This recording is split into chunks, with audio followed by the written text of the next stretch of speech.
हरिओम नमस्कार। आजच्या व्हिडिओमध्ये आपण जे 12 ऑगस्टला म्हणजे आषाढ कृष्ण अमावस्येच्या दिवशी खग्रास सूर्यग्रहण आहे याबद्दलची आणि त्यानंतर 28 ऑगस्टला म्हणजे श्रावण शुद्ध पौर्णिमेच्या दिवशी जे चंद्रग्रहण आलेलं आहे त्याबद्दलची संपूर्ण माहिती बघूया।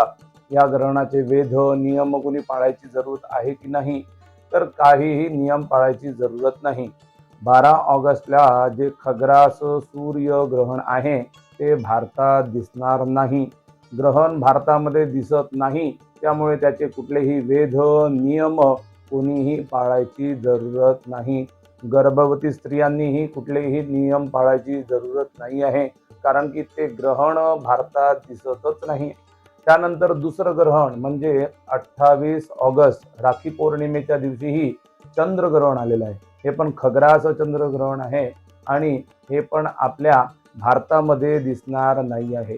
त्यामुळे गर्भवती स्त्रिया, वृद्ध किंवा बाल कोणीही या ग्रहणाचे कुठलेही नियम पाळायचे नाही आहे।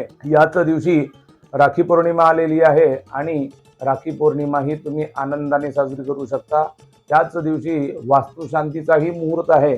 ज्यांना वास्तुशांतीची पूजा करायची आहे ते नवीन घरामध्ये प्रवेश, वास्तुशांती असेल की सत्यनारायणाचं व्रत असेल, श्रावणातले आणखी व्रत वैकल्य असेल, आनंदाने तुम्ही ते साजरे करू शकतात।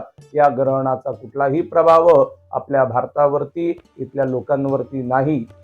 राखी पौर्णिमेच्या दिवशी जे ग्रहण दिसत आहे ते पश्चिम आशिया, संपूर्ण युरोप, आफ्रिका खंड आणि उत्तर आणि दक्षिण अमेरिका, प्रशांत, अटलांटिक आणि हिंदी महासागरामध्ये दिसणार आहे। भारतामध्ये हे ग्रह दिसणार नाही।